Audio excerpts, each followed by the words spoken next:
Good morning, everyone, and welcome to the next edition of Facts Only. It is Sunday, November the 24th. I'm coming to you from Los Angeles this morning.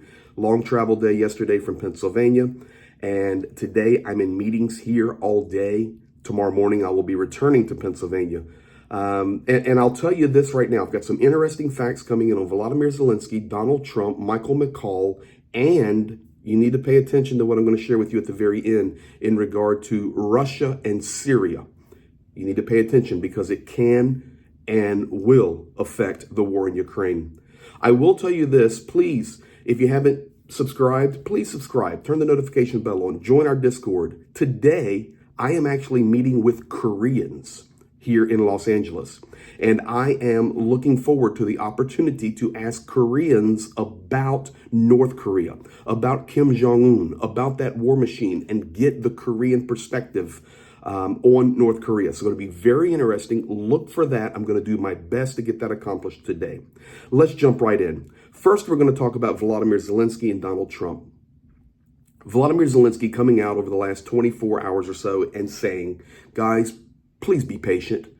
Can you please hit the pause button? We are fighting a war now against Russia, and we are struggling on the front lines in places like Kupiansk and Krakow and Chasiv Yar now and Pokrovsk.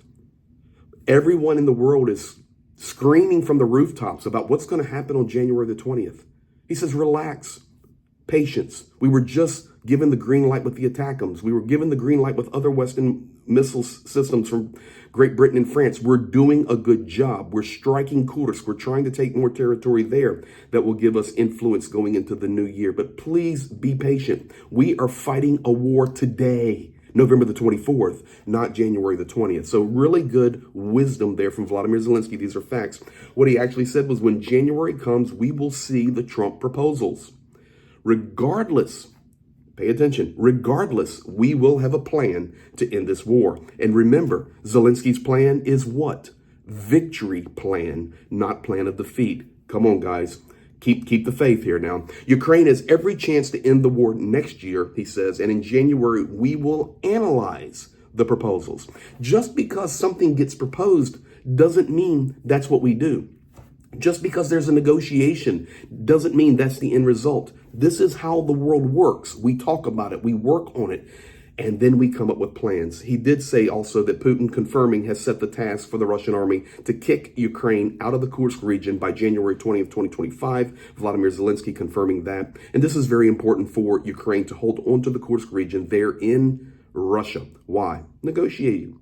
It's power. Holding sovereign Russian territory. And now with the addition of these Western weapons like ATACMS and Storm Shadows, Ukraine's going to do some damage there in the Kursk region. So keep an eye on that. That's number one. Now, I want to now talk about a guy named McCaul. McCaul. He is a Republican. Congressman McCaul, chair of the House Foreign Affairs Committee on the contact of Putin with Trump. He was talking about it. He said, I know the president-elect has met with Putin and said, please do not escalate. So we're having confirmation from McCaul, the chair of the House Foreign Affairs Committee, saying, I know they've communicated. And I know that Trump said, do not escalate. And then he said he is not taking the president-elect's advice. Guys, Trump's not going to like it. I'm not here to talk about Trump. I'm just here to encourage all of you to be patient. Now, with that said, I want to give props and kudos to Anton Gerashenko there in Kyiv, who was sharing these videos in Ukraine. I got a hold of a couple of them. And here, McCaul talking not only about the call to, or the conversation, let's call it a conversation between Trump and Putin, but more importantly, why Ukraine must win this war. Check these two video clips out. You know, I know that the president-elect had met with Putin and said, please do not escalate. He has not taken the president-elect's advice. In fact, what we're seeing is almost a counteroffensive now. And Ukraine, I believe, needs these ATACMS because if and when the moment happens where a ceasefire is declared and a negotiation takes place, Ukraine has to be in the strongest possible position with the most leverage to get the best negotiation at the table. Right now, they're not there because of the slowness of Jake Sullivan and the National Security Council in delivering these weapons. Now that they have the ATACMS, I hope, and Kursk was actually Russian. Putin does not like that at all. And so I think the more they can push the Russians out, the better the map's going to look at the end of the day. But I have to say, is the United States' posture in the world stronger or weaker if we allow Mr. Putin to invade and take over all of Ukraine? I think it's weaker. We're projecting weakness, not strength. That would invite more aggression from Mr. Putin. It also impacts Chairman Xi and his calculus looking at Taiwan in the Indo-Pacific. Moldova would certainly fall within a day, as would Georgia. And then all of Eastern Europe would be under the threat and the dark cloud of Russian aggression. So therefore, if past is prologue, if we could have stopped Hitler in 1939, my dad wouldn't have had to participate in that war. And I think the goals are similar in this case. And I think when you go to Ukraine, they say, we're fighting for you, so you don't have to fight this war. And I think there's a lot of truth to that. They are fighting this conflict for us, and it's our moral obligation and responsibility to stop aggression where it exists, to defend freedom and democracy against what is becoming now between Russia, China, Iran, North Korea, a very formidable adversary alliance of the unholy alliance that I call.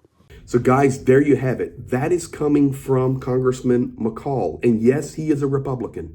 Guys, listen, there's a lot going on. Don't chase headlines. Don't chase propaganda. Don't chase Twitter stories that are not even verified. The bottom line is we have a world divided, and I believe that the West is beginning to wake up and realize, hey, there's a serious coalition here between Russia and Iran and North Korea and China, and they cannot win. That is not the world we want for our children and our grandchildren. Kudos, Michael McCaul, for just saying it like it is. I hope you enjoyed hearing from him, and I hope it encourages you.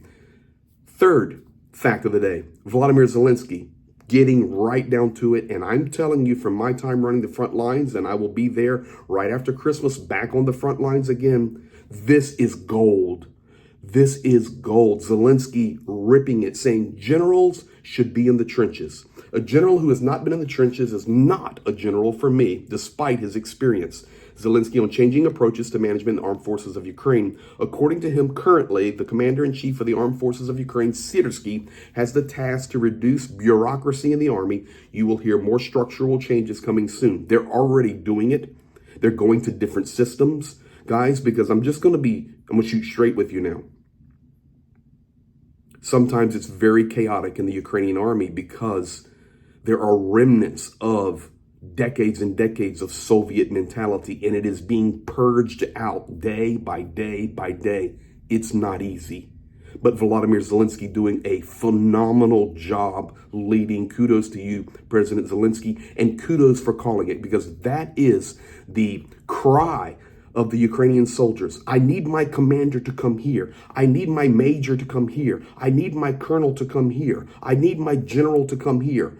Not just talk to me from a distance. So kudos to you, President Volodymyr Zelenskyy. I think it's going to make a change. The final fact of the day, guys, and this is interesting. I got this information coming in actually last night from Israel. And then I started watching it. And you say, okay, Greg, I don't want to talk about Israel. We need to talk about Israel. I work in 38 nations, guys, not just Ukraine. Have a lot of friends and contacts all over the world. It's where I get a lot of my information, even about how Russia and China control Africa. I do a lot of work in Africa. Today, I'm meeting with Koreans here in Los Angeles. A lot of friends around the world, and I like to share that with you. Do not forget the Russian-Syrian connection. This came out, I got this information from Israel last night, from friends who were connected to Mossad. So I started looking, I said, okay, that needs to be an effect. This is actually on TASS, and I could have given it to you in Russian, but it's here in English. Israel strikes checkpoint on Syrian-Russian border. Guys, Syrian-Russian border. This is what is being written about in Russia. This is actually on the Al-Qasara. It's in the Horms, the Homs, I'm sorry, I don't have my glasses on, in the Homs region there in northern Syria. What I want to share about this is a fact. Here's the fact. Yesterday, Israel blew up this checkpoint, smashed it on the Lebanese-Syrian border. I got video of it. I have photos of it. Smashed it. Then Russia comes out and says, hold on, you're now striking us. That is our checkpoint. We have 3 military outposts in that region. So when you're striking Syria, you are striking us. So how does this affect Ukraine? Guys, we're going into a World War War. Who is supplying Russia? Iran. Who is supplying Hezbollah and Hamas? Iran. Who is partnering with Russia? Syria. Who is partnering with Iran? Syria. Guys, we have this global destabilization, and when Israel starts to strike on Russian targets, they even say it themselves in their task. It's our checkpoint. How is a Syrian-Lebanese checkpoint Russian? Let that give you some insight and more encouragement as to why Russia cannot win this war.